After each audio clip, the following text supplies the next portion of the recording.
Hey everyone, welcome back. I'm Michael and we're going to be getting right back into some more Reddit stories. If you enjoy the video, make sure to leave a like and subscribe. Now, without further ado, let's begin. This story was posted by a user named The Maverick in the Relationship subreddit. The post is titled, "My GF cheated on me with her best friend." During the summer break, my girlfriend cheated on me with her best friend, all the while keeping me in the dark, and our communication was basically zero. When we came back to college, I started hearing strange things and excuses that led to fights like, "You kiss differently," "You've changed," "You're not who you were," "I haven't changed a bit." It's just that something felt off. One day, we had an event in college and had a lot of fun. That same night, I got a call from her. She was crying and told me how she had cheated on me with her best friend for about 3 months. She said she realized she truly loved me. I don't like shouting at people or fighting, so I immediately cut the call and didn't want to talk further. She started bombarding me with calls. I picked up one call and told her that I didn't want to talk right now and was in no mood to discuss this further. She kept calling me. Then her friends also joined in and I was getting messages and calls left and right. She was crying and not eating. Finally, I had to pick up the call. She was crying profusely, asking me why I wasn't talking to her. She kept saying, "I love you," but I couldn't bring myself to reciprocate. I told her I wanted to break up, but that blew the lid off her, and she started crying very loudly. I somehow convinced her to eat something and not cry. She kept saying she only wanted me and nothing else. But my trust was shattered. She made me meet her the next day, although I didn't want to. I told her I wanted a break and that it would be a long time before I felt normal again. She just kept crying and asking me not to do this. She kept saying, "I love you, don't do this," and so on. After a while, I thought maybe I was being too dramatic and told her I couldn't trust her anymore. She said she would do anything. I could only tell her I can't do this. She kept pushing me. My ex and I were really good friends.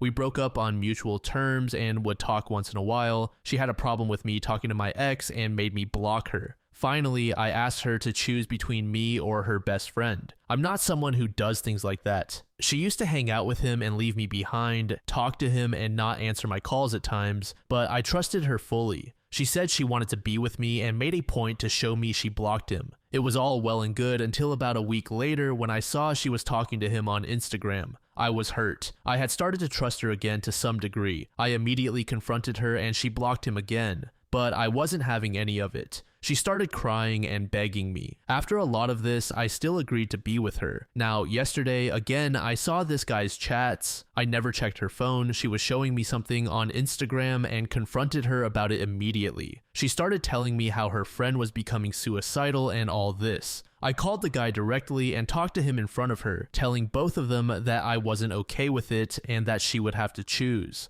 Now, somehow my girlfriend told me I was being controlling by asking her to choose, and at this point, I had had enough. I asked her to take her stuff and go to her hostel. I thought talking to one of her friends who was quite reasonable was a good idea. I called her friend up in front of her and she told my girlfriend to do what she thought was right. Then she took the phone off the speaker and I said, "This involves me, so I would like to listen." At this point, she started leaving the room.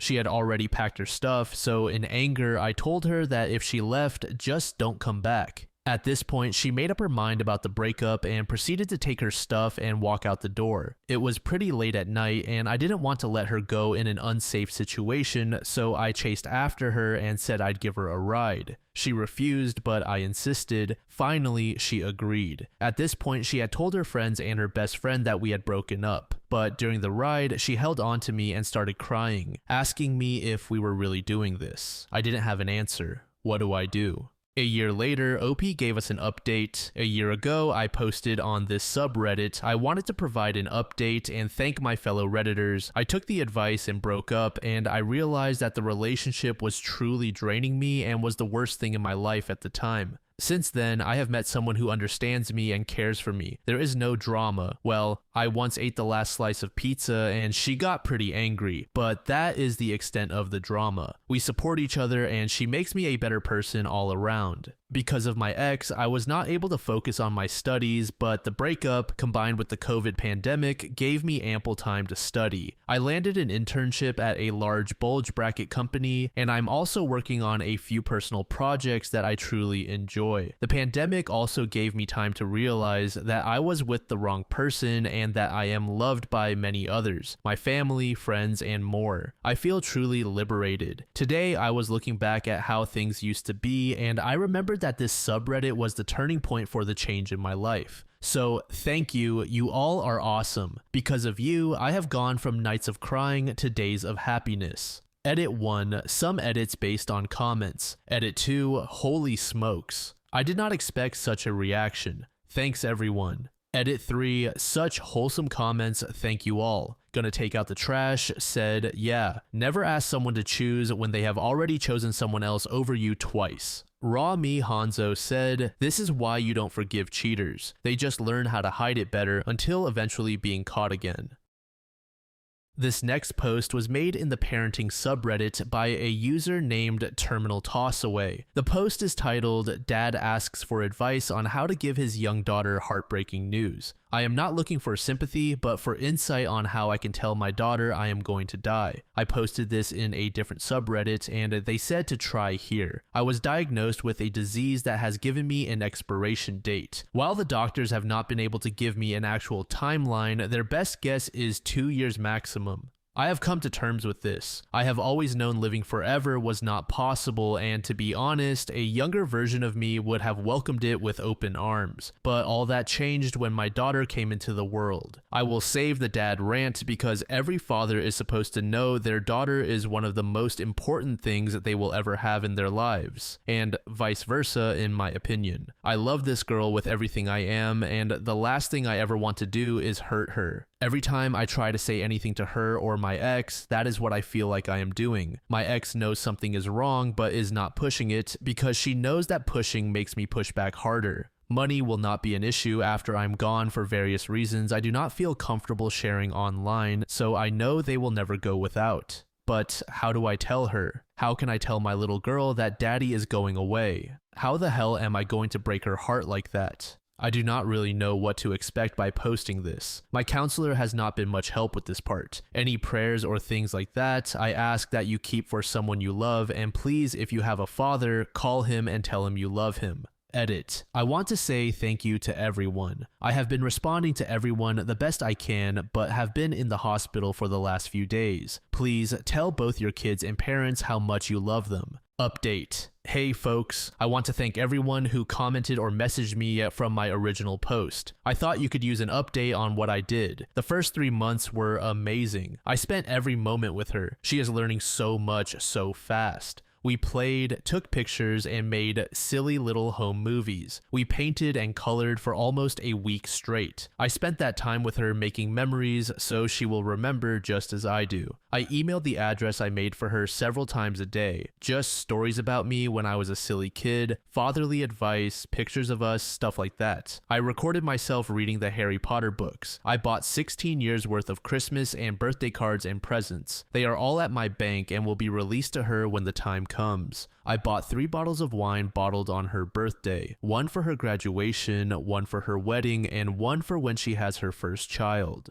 I would like to thank all who commented or messaged me. You are all loved, and I hope that you can read the words of a dying man and grant me one last request. Never waste an opportunity to tell someone you love them. Goodbye, internet. Goodbye, monkey. I will always love you. A few months later, OP's ex logged into his account and made an edit. I logged in this morning and am moved by your kind words. I hope the message he shared is taken to heart and that you tell someone you love how much you care. I have received private messages from several kind-hearted people asking if there is a way to donate to help our daughter, and while I appreciate it, there is no need. She will never be without. Please, if you want to do something kind, donate your time at your local shelter to help those less fortunate feel loved, or donate to any cancer research charity, so we can stop this from happening to other families. We love you all, and please let your hearts be open to nothing but love. Bailey's gal said she would be about 12 years old now. I hope having those gifts and recordings from her dad has helped her. This is heartbreaking, man. Apprehensive Owl said 6 months. Imagine being given a diagnosis of 2 years and it was really only 6 months. He did not even make it to his daughter's 5th birthday. Reading this was like hitting a wall while on a train.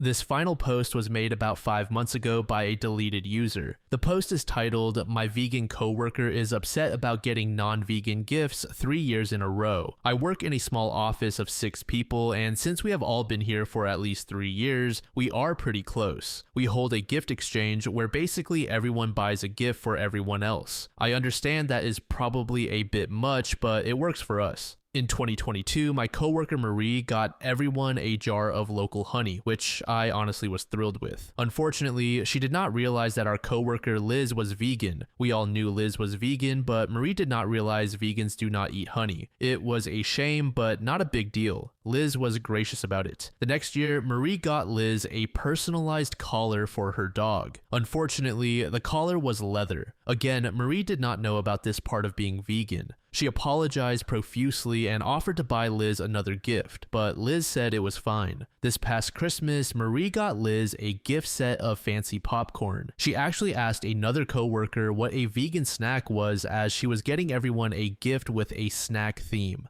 However, she got a different coworker one of those gift sets with summer sausage, cheeses, mustard, and so on. This coworker is a man with very Ron Swanson type tastes, food-wise, so he would appreciate this. The problem is that these gift boxes looked very similar once wrapped, and Marie accidentally switched the labels. So Ron got the fancy popcorn and Liz got the sausage and cheese. Yikes. Liz looked genuinely shocked when she opened it, and Marie gasped and began to explain, asking Ron to open his gift to show the popcorn intended for Liz. Liz was very quiet throughout, and the coworker who had recommended the popcorn said she had indeed suggested this to Marie. The popcorn set contained 2 jars of cheese seasoning, but I really think Marie tried this year. Liz finally traded gifts with Ron, and things awkwardly moved on. The problem now is that Liz is being very cold to Marie. Marie confided that our manager had a talk with her, saying Liz feels that Marie has a pattern of bullying her through these gifts. Marie was very upset because she really did not intend any of this. It was just ignorance the first 2 times, and then this last one was a complete mistake. She knows how it looks, but she does not know how to fix it.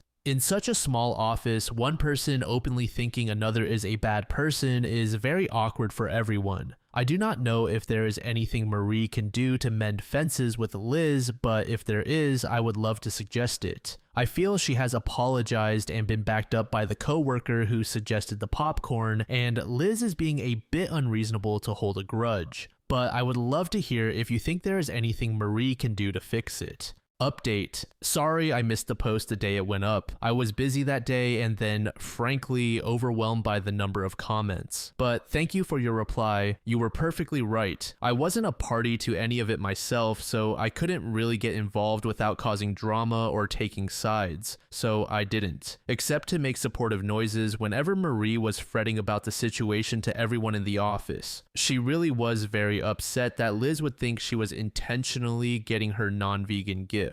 In sort of half-heartedly listening to her fret one day, I realized, and another coworker did at the same time, so she was the one to point it out, that Marie was clearly hearing vegetarian when anyone said vegan. She thought as long as no meat products to be consumed were involved, she was fine. My coworker actually looked up the definition of vegan and read it to Marie, and she was like, "Oh. You asked about Marie and Liz's relationship outside of the gift debacles, and to be honest, it's complicated by the fact that Marie's husband is a local councilman who is kind of controversial. There was some gossip a while back that Liz was in his public Facebook comments calling him out for some of his positions. Marie never talks about his job or his views. Quite the opposite. She has said she has no interest in any kind of politics and has banned her husband from political talk at home. Regardless, I could see Liz maybe thinking Marie is actually aligned with him privately and being wary of her. After her enlightenment, Marie bought Liz a Body Shop gift card and apologized once again for her mix-ups. Marie sees herself as a bit of an office mom, so she always goes a bit over the top in terms of gifts, both in price and in trying to personalize them. She very much did not want to get a gift card because it was generic, but in the end, she thought it was safest. Liz still isn't the warmest toward her, but they appear to be back on solid footing. We will try to vet Marie's next Christmas gift ahead of time. Grand Joe said, "This is a lot, but when you take into consideration that OP is not even either of the two people directly involved in the conflict, it is really a lot." Foggin Dawes said, "I do not know, guys. I have met people like this. They just have zero curiosity, no drive or interest in learning about things. They constantly make assumptions. They invent reasons for things they do not understand. Like some people literally think white-colored foods are healthier, or that the sun turns off at night, or any of those insane ideas you have heard from people." Thank you so much for making it to the end of the video, and thank you also to partner of the channel, GamerSupps. Use code DLAM to support the channel and get 10% off of your purchase, link in the description. I'm sure many of you like me have a hankering for daily caffeine, so go check them out. Lately, I've been a big fan of Titty Milk and Acid Rain, but they've got dozens of other flavors for y'all to try out. Anyway, thanks again for reaching the end, and I hope you all have an amazing passage of the next 24 hours.